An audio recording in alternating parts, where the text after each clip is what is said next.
Saviez-vous qu'Ed Wood n'avait absolument pas d'argent au moment de sa mort et qu'il est décédé dans l'appartement d'un ami? Billie Holiday n'avait que 70 centimes de dollars sur son compte bancaire lorsqu'elle est décédée. Et Judy Garland avait une dette impressionnante de 4 millions de dollars à la fin de sa vie. Elles ne sont pas les seules. Beaucoup d'acteurs de l'âge d'or étaient soit criblés de dettes, soit complètement fauchés au moment de leur décès. D'abord, Sammy Davis Jr. Sammy Davis Jr. était un chanteur, acteur, comédien et danseur américain qui est devenu célèbre en tant qu'enfant prodige dans le vaudeville. Au fil des ans, il a diverti des millions de personnes avec sa voix inimitable, ses mouvements de danse élégants et sa présence scénique éblouissante. Malgré une richesse considérable, Sammy Davis Jr. a fait face à des problèmes financiers croissants qui ont fini par éclipser son succès. Son style de vie somptueux était alimenté par de nombreuses maisons, des voitures coûteuses et un luxe opulent. Bijoux. Cependant, de mauvaises décisions financières ont joué un rôle énorme dans sa chute. Pour éviter de payer des impôts élevés, Davis a investi de grosses sommes d'argent dans des abris fiscaux douteux. Lorsque ces investissements ont mal tourné, l'IRS a réévalué ses dettes et lui a infligé une facture fiscale stupéfiante de 15 millions de dollars à 1990. Désespéré de récupérer des fonds, il a accepté de tourner avec ses amis Frank Sinatra et Liza Minnelli, même s'il luttait contre un cancer de la gorge. Lorsque Davis est décédé en 1990 à l'âge de 64 ans, sa succession, estimée à environ 4 millions de dollars, était éclipsée par l'énorme dette qu'il devait. L'IRS a forcé sa veuve, Alto Weiss Davis, à vendre une grande partie de ses biens immobiliers et possessions personnelles. Tragiquement, l'homme surnommé Mr. Show Business est mort quasiment sans le sou, victime de dépenses excessives et d'une gestion financière désastreuse. Deuxièmement, Judy Garland. Judy Garland a conquis le cœur de millions de personnes en tant que Dorothy dans Le Magicien d'Oz et est devenue plus tard une star bien aimée de la scène et de l'écran. Tout au long de sa carrière légendaire, elle aurait gagné près de 40 millions de dollars. Pourtant, en 1969, à seulement 47 ans, elle est décédée, laissant derrière elle une dette stupéfiante de 4 millions de dollars. La majeure partie de ce cauchemar financier provenait de divers facteurs, dont principalement une mauvaise gestion de l'argent par ses agents et plusieurs ex-maris qui ont mal géré ses revenus. Pour aggraver les choses, sa nature compatissante l'a poussé à donner de l'argent librement à des amis et connaissances, épuisant ainsi davantage ses fonds. Malgré plusieurs tournées de retour réussies, y compris une série lucrative au Palace Theater de New York, une grande partie des revenus de Garland a été saisie par l'IRS pour régler des impôts impayés. Dans ses derniers jours, elle était reléguée à des performances dans de petits clubs, luttant avec une dette croissante et une épuisante horaire. Après son décès, son ami proche Frank Sinatra est intervenu pour couvrir les frais funéraires, tandis que sa fille, Liza Minnelli, travaillait avec diligence pour rembourser les dettes restantes. Le destin de Judy Garland sert d'avertissement. Même un talent immense et une célébrité enviable peuvent disparaître face à des pressions financières croissantes, une mauvaise gestion et un esprit profondément généreux. Troisièmement, George Raft. La vie de George Raft a pris une tournure financière sombre, malgré le fait qu'il ait été l'un des acteurs de films de gangsters les plus reconnaissables d'Hollywood, des stars. Connu pour ses rôles dans Scarface et Certains l'aiment chaud, il dégageait une aura de sophistication cool. Hors écran, cependant, il était un joueur notoire. De lourdes pertes aux hippodromes, tables de jeux et casinos ont grignoté ses salaires substantiels qui, selon les rapports, atteignaient jusqu'à 18 000 dollars par semaine à son apogée. Dans une série de ratés, Raft a refusé des rôles principaux qui propulseraient plus tard Humphrey Bogart au rang de vedette. Il a joué dans des films comme Casablanca et Le Faucon Maltais. Cette combinaison de mauvais choix et d'imprudence financière continue à progressivement éroder sa carrière. Opportunité. Au milieu des années 1960, une montagne de dettes rattrapa Raft. Il déclara officiellement faillite en 1966, admettant qu'il ne pouvait plus honorer ses obligations. Les tentatives pour raviver son aura de star échouèrent. Les apparitions publiques et les petits rôles au cinéma n'atteignirent jamais le glamour de ses premières années. Il passa ses dernières années à faire des promotions en Europe et des apparitions occasionnelles pour payer les factures. Lorsqu'il est décédé en 1980, le célèbre acteur d'autrefois a laissé derrière lui seulement une police d'assurance de 10 000 dollars et quelques meubles. En fin de compte, son histoire souligne comment même un acteur de premier plan, autrefois couvert de richesses, peut tout perdre à cause de décisions malheureuses et de dettes de jeu incessantes. 4. Fatty Arbuckle. Le monde financier de Fatty Arbuckle s'est effondré sous le poids d'honoraires juridiques astronomiques.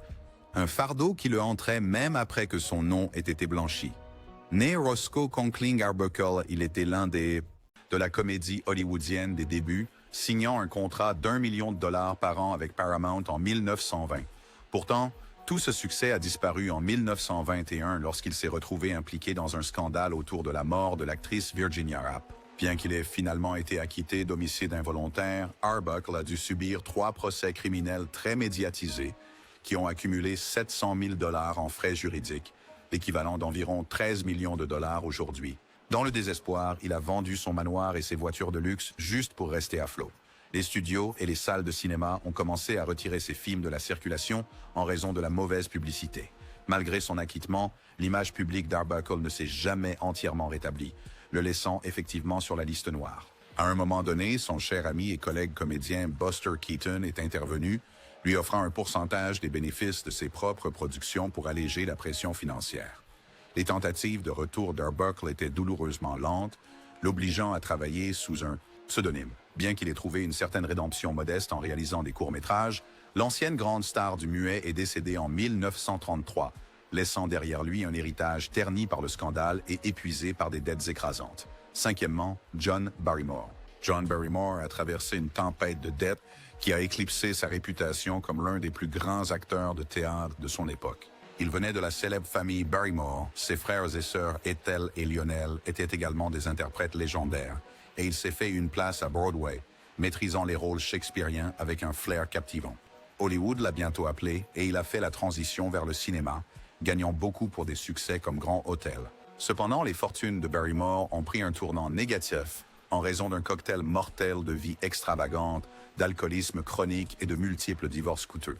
Ses dépenses démesurées l'ont contraint à la faillite en 1937, les créanciers le harcelant pour des impayés. Facture. Malgré ses défis, il a continué à travailler pour rembourser ses dettes, acceptant des rôles dans des films qui n'étaient jamais à la hauteur du prestige qu'il avait autrefois sur scène. Il est rapporté que la consommation d'alcool de Barrymore s'est aggravée à mesure que ses obligations financières augmentaient, et même les admirateurs de longue date et les studios étaient de plus en plus réticents à investir dans sa projet. Au moment de sa mort en 1942, il avait perdu une grande partie de la stature royale qu'il avait autrefois, apprécié, laissant derrière lui des dettes que sa succession a eu du mal à régler. Bien que salué rétrospectivement pour ses performances révolutionnaires, la vie de Barrymore est aussi un récit édifiant sur la façon dont des démons personnels et des dépenses incontrôlées peuvent démanteler même les carrières les plus vénérées. 6. Dorothy Dandridge. Dorothy Dandridge était submergée par des problèmes financiers, alors que le monde aurait dû célébrer sa célébrité en tant que première femme afro-américaine à être nominée pour un Oscar dans un rôle principal. Pendant son apogée, ses puissantes performances dans Carmen Jones et ses apparitions dans des boîtes de nuit prestigieuses lui ont apporté une célébrité constante et un respect respectable hors revenu. Mais entre des gestionnaires financiers peu scrupuleux et une discrimination raciale chronique, elle a vu ses gains s'évaporer. Lorsque Dandridge a découvert que ses conseillers l'avaient escroqué de 150 000 $, elle a également appris qu'elle devait 139 000 $ d'arriérés d'impôts au fisc. Désespérée, elle a été contrainte de vendre sa maison à Hollywood et de placer sa fille dans un hôpital d'État pour recevoir des soins. Avec les opportunités de carrière qui diminuaient, Dandridge s'est résolue à se produire dans de petits clubs pour s'en sortir, un contraste frappant avec les salles combles qu'elle dominait autrefois. Déposer le bilan n'a offert que peu de répit, les poursuites judiciaires et les dettes omniprésentes ne cessaient d'augmenter. En 1965, elle espérait relancer sa carrière cinématographique au Mexique, mais la tragédie a frappé lorsqu'elle a été trouvée morte dans son modeste appartement de West Hollywood à seulement 42 ans. 24 $ dans son compte en banque servaient de rappel poignant qu'une star révolutionnaire n'a jamais échappé aux difficultés financières qui ont marqué ses derniers jours. Septièmement, Ed Wood. Le monde financier d'Ed Wood a sombré dans la ruine bien avant son dernier souffle, éclipsant une carrière qui, malgré son héritage kitsch, il détenait autrefois une véritable promesse. Connu pour des classiques cultes à petit budget comme Plan 9 from Outer Space et Glen or Glenda, Wood générait des revenus dans les années 1950 et 1960 en produisant des romans de guerre et des scénarios à rotation rapide. Malheureusement, ses gains, souvent autour de 700 à 1000 $ par roman, disparaissaient aussi vite qu'il les gagnait. La plupart se déversaient dans ses ardoises de bar toujours plus élevées. Luttant pour payer le loyer, Ed et sa femme vivaient dans un défilé incessant d'appartements délabrés où l'expulsion était une menace constante. Ses contacts à Hollywood ont disparu après une série d'échecs au box-office, le poussant à se tourner vers des productions encore moins chères. Des amis se souviennent que Wood se lamentait en disant qu'il devrait être millionnaire, tout son travail. Pourtant, il était submergé de dettes sans réel espoir de s'en sortir. En 1978, lui et sa femme ont été expulsés de leur appartement miteux et criminel par le shérif pour non-paiement du loyer. Des appels désespérés à d'anciens collègues pour des prêts n'ont rien donné. Quelques jours plus tard, dans un appartement emprunté, Ed Wood est mort d'une crise cardiaque. Un visionnaire sans le sou pour certains et une plaisanterie cinématographique pour d'autres, son dernier chapitre fut de tragédie et de pauvreté. 8. Billie Holiday. Billie Holiday est morte avec à peine de l'argent à son nom. Une fin déchirante pour l'une des carrières de jazz les plus influentes du XXe siècle. Surnommée Lady Day, elle s'est hissée au rang de star dans les années 1930 et 1940, se produisant dans des lieux prestigieux et percevant des cachets élevés. Sa voix, à la fois rauque et déchirante, laissait le public captivé, tandis que des succès comme Strange Fruit et God Bless the Child repoussaient des limites sociales.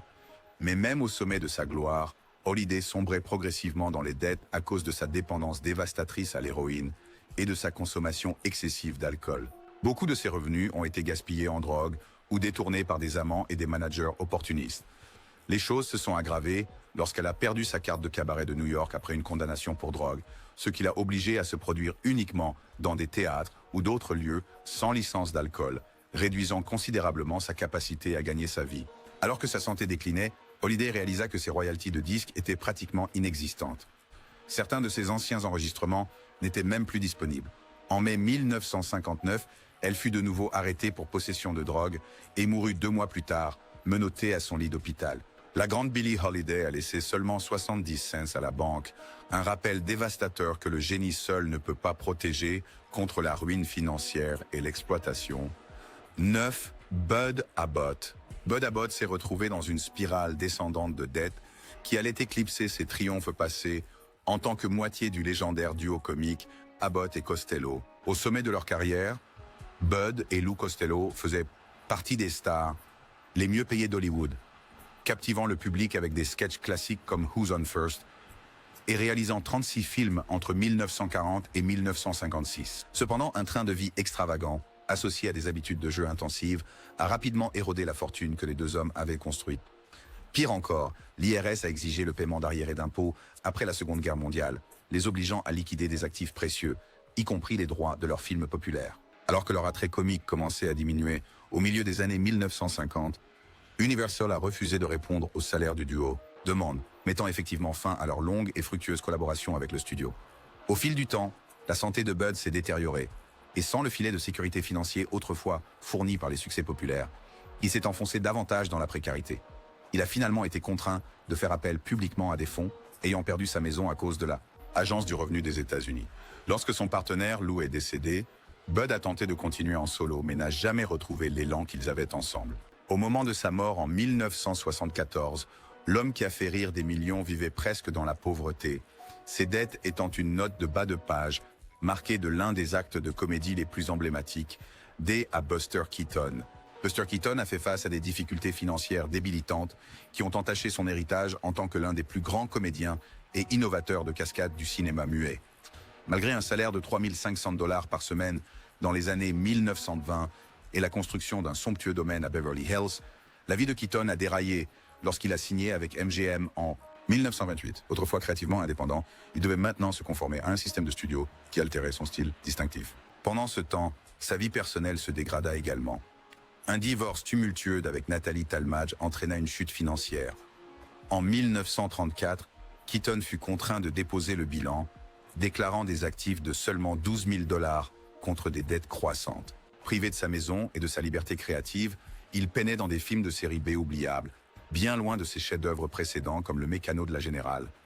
Malgré cela, il a conservé une étincelle de résilience, réalisant et écrivant pour d'autres comédiens, et finissant par faire des apparitions en caméo à la télévision pour reconstruire ses finances. Plus tard dans sa vie, Keaton retrouva le respect alors que les historiens du cinéma redécouvraient son génie. Mais sa carrière ne retrouva jamais pleinement les promesses financières de l'apogée de son époque muette. Il est mort en 1966, acclamé comme une légende comique, mais les difficultés économiques qui l'avaient autrefois tourmenté ont jeté une longue ombre sur ses dernières années. Red Fox est devenu une figure légendaire de la comédie américaine, connu pour son numéro audacieux dans les boîtes de nuit et sa sitcom emblématique Si Nessie E. 10. Au sommet de sa carrière, il aurait gagné jusqu'à 4 millions de dollars en une seule année. Cependant, les fortunes de Fox ont plongé en raison de lourdes factures fiscales impayées et de plusieurs divorces coûteux. À la fin des années 1980, l'IRS avait déposé des privilèges contre lui pour des impôts impayés datant de 1983 à 1986, totalisant 996 000 dollars, un chiffre qui n'a cessé d'augmenter avec les pénalités et les intérêts, atteignant finalement plus de 3 600 000 dollars. Confronté à des problèmes financiers de plus en plus importants, Fox a déposé le bilan en 1983. Son goût extravagant pour les voitures, les maisons et les cadeaux a contribué à l'endettement croissant. Pire encore, chaque règlement de divorce exigeait des paiements substantiels de pensions alimentaires et de soutien. Dans une démonstration dramatique de ses ennuis, le fisc a même saisi sa maison à Las Vegas, 7 voitures et de nombreux objets personnels, ne lui laissant prétendument que son lit. Lorsque Fox est décédé en 1991 à l'âge de 68 ans, il était encore fortement endetté. Les frais de son enterrement ont été gracieusement pris en charge par son ami de longue date Eddie Murphy, soulignant comment une légende comique bien aimée, autrefois riche, a terminé sa vie dans une ruine financière écrasante. 12e. Florence Ballard. Florence Ballard a vécu ses derniers jours dans l'ombre du désespoir financier. Un contraste déchirant avec les sommets éblouissants qu'elle avait atteints en tant que membre fondatrice des Supremes.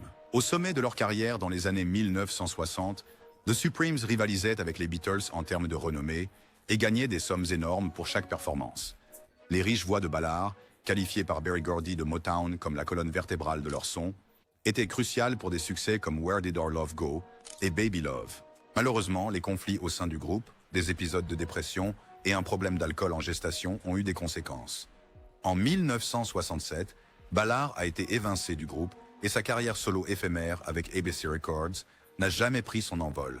Des problèmes juridiques croissants, des impôts impayés et de maigres royalties de ses succès antérieurs ont érodé ses finances.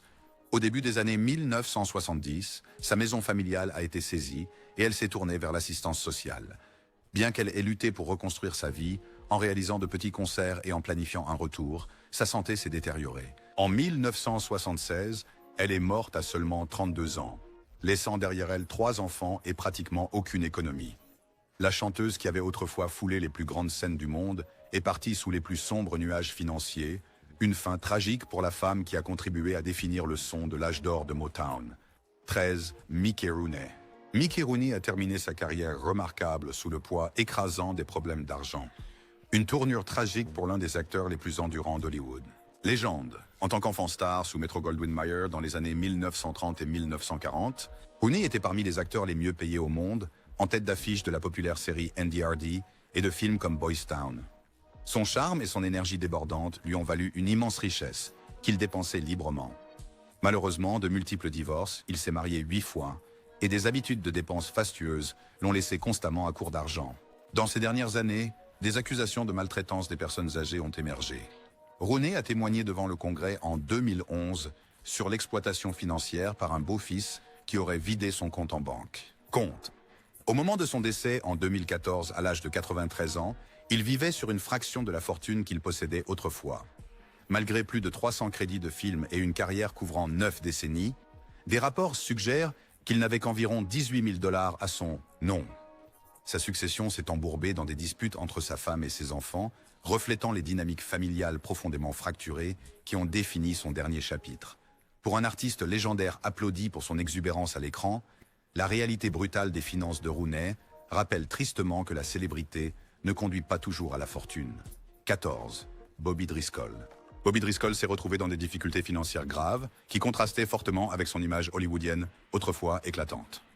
À son apogée, dans les années 1940 et 1950, Driscoll était l'enfant acteur prisé de Walt Disney.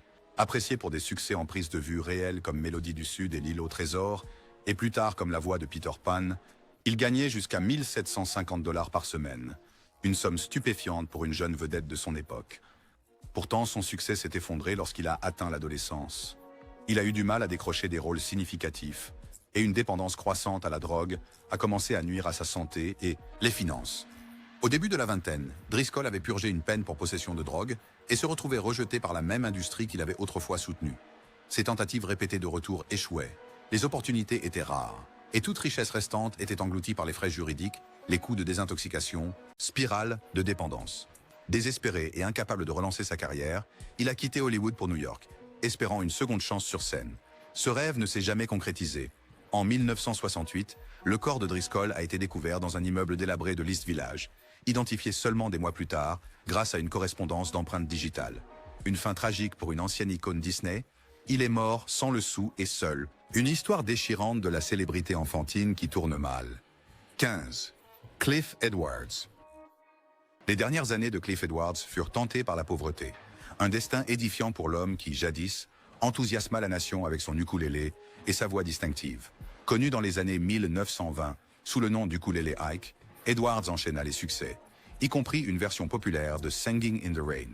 Hollywood l'a ensuite attiré, et il est devenu célèbre comme la voix de Jiminy Cricket dans Pinocchio de Walt Disney. Pourtant, même avec ses réalisations emblématiques, les finances d'Edward étaient constamment assiégées par des mariages ratés, il s'est marié 3 fois, et un goût pour le luxe.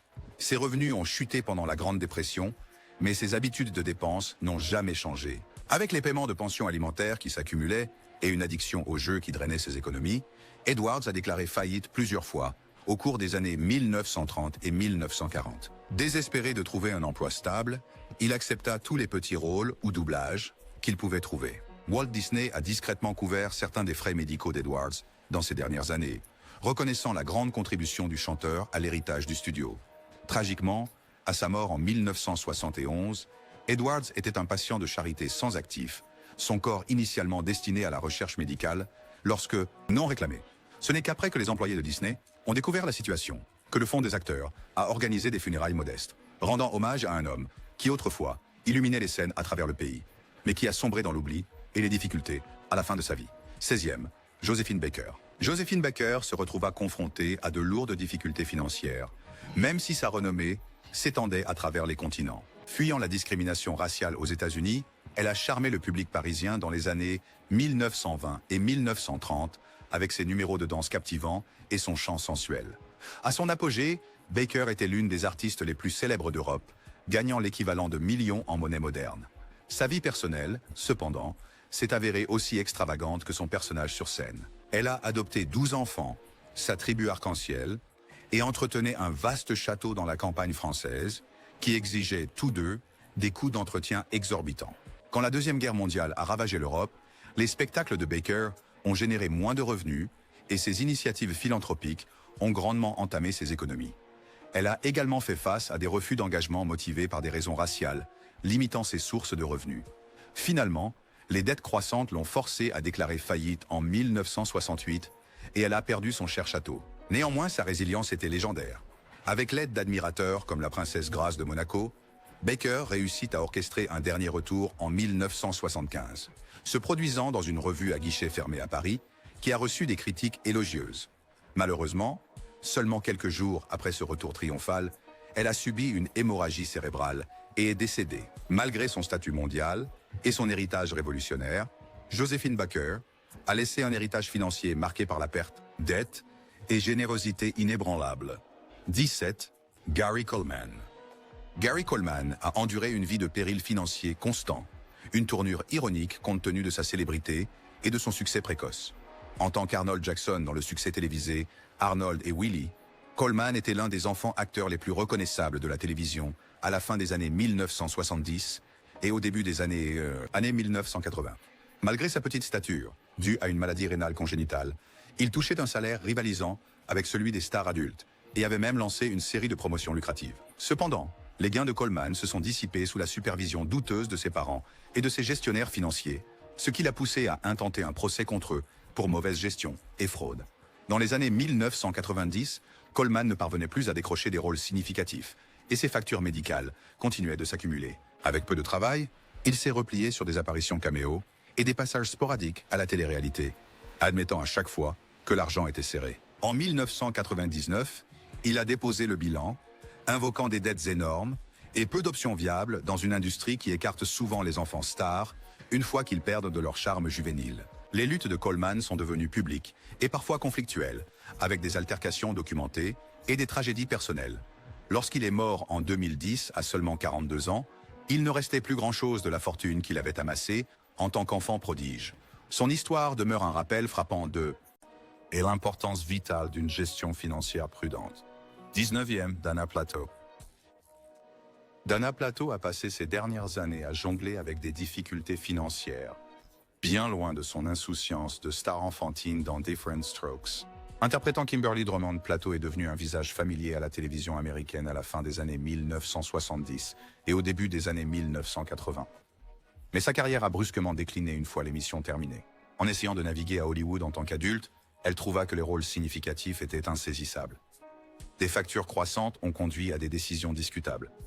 Elle a pris de petits rôles dans des films à petit budget, posés pour des magazines pour adultes, et à un moment donné, travaillé dans un pressing pour rester à flot. Ces problèmes ont été aggravés par l'abus de substances, qui non seulement ont terni son image publique, mais ont aussi épuisé les revenus qu'elle parvenait à gagner. Une arrestation très médiatisée pour le vol d'un vidéoclub en 1991 a mis en évidence son désespoir. Les frais juridiques et les programmes de réhabilitation obligatoires pesaient lourdement sur son déjà fragile finance. Bien qu'elle ait essayé quelques modestes retours, les paiements n'ont jamais égalé ses gains précédents et les dettes a persisté. Tragiquement, Dana Plato est décédée en 1999 à seulement 34 ans, ses combats contre la dépendance et les problèmes financiers laissant un héritage douloureux. Elle est devenue une autre mise en garde sur le destin tragique d'un enfant acteur qui a rapidement gravi les échelons pour ensuite trébucher sous la pression implacable et les dures réalités de la vie au-delà des projecteurs des sitcoms. 19e, Errol Flynn. Errol Flynn a lutté contre des problèmes financiers paralysants qui contrastaient fortement avec son image de superstar de cape et d'épée à Hollywood. Il est surtout connu pour les films de cape et d'épée comme Captain Blood et Les Aventures de Robin des Bois. Flynn était autrefois parmi les acteurs les mieux payés de Tinseltown. Pourtant, ses aventures hors écran, ses dépenses somptuaires en yachts, multiples maisons et fêtes extravagantes ont peu à peu érodé sa fortune. Des problèmes juridiques, y compris un procès très médiatisé en 1943 où il a été acquitté de viol statutaire, ont entraîné des frais juridiques énormes. Au cours des années 1940, Flynn a également développé une dépendance à l'alcool, au tabac et aux stupéfiants, ce qui n'a fait qu'accélérer sa spirale financière descendante. Les règlements de divorce ont encore vidé son compte en banque. Son ex-femme, l'actrice Lily Damita, aurait reçu une grande partie de sa fortune. Dans une tentative de retrouver le succès, Flynn s'est lancé dans des projets de films indépendants, notamment une production malheureuse de William Tell, qui s'est effondrée lorsque les investisseurs se sont retirés, le laissant avec des dettes considérables. Sa santé s'est détériorée juste au moment où ses finances étaient au plus bas. En 1959, à seulement 50 ans, il a voyagé à Vancouver espérant négocier la location de son yacht, Zaka, pour alléger ses problèmes financiers. Au lieu de cela, il a succombé à une crise cardiaque. La star autrefois séduisante qui symbolisait l'aventure à l'écran est morte dans une quasi-pauvreté, illustrant comment une vie extravagante et des erreurs chroniques peuvent éclipser même l'héritage le plus brillant d'Hollywood. 20e, Barbara Payton. Barbara Payton sombra dans la ruine financière aussi rapidement qu'elle avait gravi les échelons de la célébrité à Hollywood à la fin des années 1940. Initialement une étoile montante gagnant jusqu'à $10 000 par semaine, une fortune pour une actrice en herbe, elle joua aux côtés de noms tels que Lloyd Bridges dans Trapped et James Cagney dans Kiss Tomorrow. Au revoir. Pourtant, sa vie personnelle a rapidement sombré dans le chaos. Les scandales publics, notamment son triangle amoureux tumultueux avec les acteurs Franchot Tone et Tom Neal, ont fait les gros titres lorsque Neal a violemment battu Tone, le laissant dans le coma. Les studios ont considéré Payton comme un poison pour le box-office après le scandale, conduisant à une perte rapide de rôle. Désespérée de gagner de l'argent, elle acceptait n'importe quel rôle qu'elle pouvait obtenir. Mais les propositions de films se faisaient rares. Au début des années 1960, elle s'est tournée vers la prostitution et la consommation excessive de substances pour faire face. L'alcoolisme et la dépendance aux drogues ont ravagé sa santé, épuisant ses maigres ressources. En restait. En 1963, elle a reçu $2000 pour un livre confessionnel intitulé « Je ne suis pas honteuse, mais même cela n'a pas réussi à la restaurer financièrement ». Des dommages au cœur et au foie ont entraîné sa mort à 39 ans, sans argent pour ses « Shizina » et non. Discrètement incinérée et largement oubliée par Hollywood, la chute de Barbara Payton a montré comment le scandale et l'addiction peuvent anéantir une carrière autrefois prometteuse dans une industrie impitoyable. Le 21e, Marie Provost. Marie Provost a connu une descente tragique dans la pauvreté. Ces dernières années étant bien éloignée de son statut de star, adorée des films muets d'Hollywood. Étoile. Elle était une actrice née au Canada qui a réussi à passer du mannequinat au grand écran, s'épanouissant dans des collaborations comiques avec le célèbre réalisateur Ernst Lubitsch. Saviez-vous qu'Ed Wood n'avait absolument pas d'argent au moment de sa mort et qu'il est décédé dans l'appartement d'un ami? Billie Holiday n'avait que 70 centimes de dollars sur son compte bancaire lorsqu'elle est décédée. Et Judy Garland avait une dette impressionnante de 4 millions de dollars à la fin de sa vie. Elles ne sont pas les seules. Beaucoup d'acteurs de l'âge d'or étaient soit criblés de dettes, soit complètement fauchés au moment de leur décès. D'abord, Sammy Davis Jr. Sammy Davis Jr. était un chanteur, acteur, comédien et danseur américain qui est devenu célèbre en tant qu'enfant prodige dans le vaudeville. Au fil des ans, il a diverti des millions de personnes avec sa voix inimitable, ses mouvements de danse élégants et sa présence scénique éblouissante. Malgré une richesse considérable, Sammy Davis Jr. a fait face à des problèmes financiers croissants qui ont fini par éclipser son succès. Son style de vie somptueux était alimenté par de nombreuses maisons, des voitures coûteuses et un luxe opulent. Bijoux. Cependant, de mauvaises décisions financières ont joué un rôle énorme dans sa chute. Pour éviter de payer des impôts élevés, Davis a investi de grosses sommes d'argent dans des abris fiscaux douteux. Lorsque ces investissements ont mal tourné, l'IRS a réévalué ses dettes et lui a infligé une facture fiscale stupéfiante de 15 millions de dollars à 1990. Désespéré de récupérer des fonds, il a accepté de tourner avec ses amis Frank Sinatra et Liza Minnelli, même s'il luttait contre un cancer de la gorge. Lorsque Davis est décédé en 1990 à l'âge de 64 ans, sa succession, estimée à environ 4 millions de dollars, était éclipsée par l'énorme dette qu'il devait. L'IRS a forcé sa veuve, Alto Weiss Davis, à vendre une grande partie de ses biens immobiliers et possessions personnelles. Tragiquement, l'homme surnommé Mr. Show Business est mort quasiment sans le sou, victime de dépenses excessives et d'une gestion financière désastreuse. Deuxièmement, Judy Garland. Judy Garland a conquis le cœur de millions de personnes en tant que Dorothy dans Le Magicien d'Oz et est devenue plus tard une star bien aimée de la scène et de l'écran. Tout au long de sa carrière légendaire, elle aurait gagné près de 40 millions de dollars. Pourtant, en 1969, à seulement 47 ans, elle est décédée, laissant derrière elle une dette stupéfiante de 4 millions de dollars. La majeure partie de ce cauchemar financier provenait de divers facteurs, dont principalement une mauvaise gestion de l'argent par ses agents et plusieurs ex-maris qui ont mal géré ses revenus. Pour aggraver les choses, sa nature compatissante l'a poussé à donner de l'argent librement à des amis et connaissances, épuisant ainsi davantage ses fonds. Malgré plusieurs tournées de retour réussies, y compris une série lucrative au Palace Theatre de New York, une grande partie des revenus de Garland a été saisie par l'IRS pour régler des impôts impayés. Dans ses derniers jours, elle était reléguée à des performances dans de petits clubs, luttant avec une dette croissante et une épuisante horaire. Après son décès, son ami proche Frank Sinatra est intervenu pour couvrir les frais funéraires, tandis que sa fille, Liza Minnelli, travaillait avec diligence pour rembourser les dettes restantes. Le destin de Judy Garland sert d'avertissement. Même un talent immense et une célébrité enviable peuvent disparaître face à des pressions financières croissantes, une mauvaise gestion et un esprit profondément généreux. Troisièmement, George Raft. La vie de George Raft a pris une tournure financière sombre, malgré le fait qu'il ait été l'un des acteurs de films de gangsters les plus reconnaissables d'Hollywood. Des stars. Connu pour ses rôles dans Scarface et Certains l'aiment chaud, il dégageait une aura de sophistication cool. Hors écran, cependant, il était un joueur notoire. De lourdes pertes aux hippodromes, tables de jeux et casinos ont grignoté ses salaires substantiels qui, selon les rapports, atteignaient jusqu'à 18 000 dollars par semaine à son apogée. Dans une série de ratés, Raft a refusé des rôles principaux qui propulseraient plus tard Humphrey Bogart au rang de vedette. Il a joué dans des films comme Casablanca et Le Faucon Maltais. Cette combinaison de mauvais choix et d'imprudence financière continue à progressivement éroder sa carrière. Opportunité. Au milieu des années 1960, une montagne de dettes rattrapa Raft.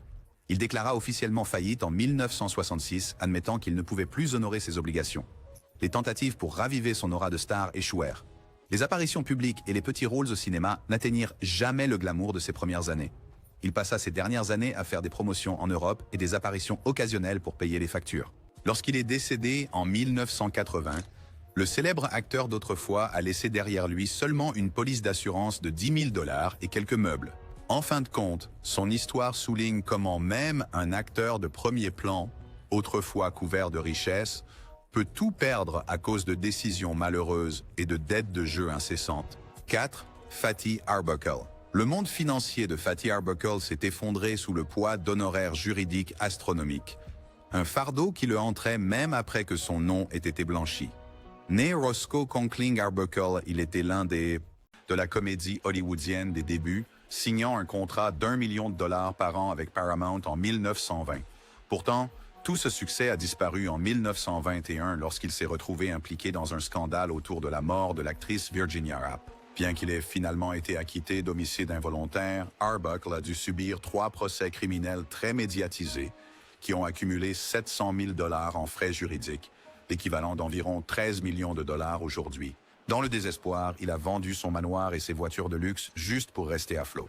Les studios et les salles de cinéma ont commencé à retirer ses films de la circulation en raison de la mauvaise publicité. Malgré son acquittement, l'image publique d'Arbuckle ne s'est jamais entièrement rétablie, le laissant effectivement sur la liste noire. À un moment donné, son cher ami et collègue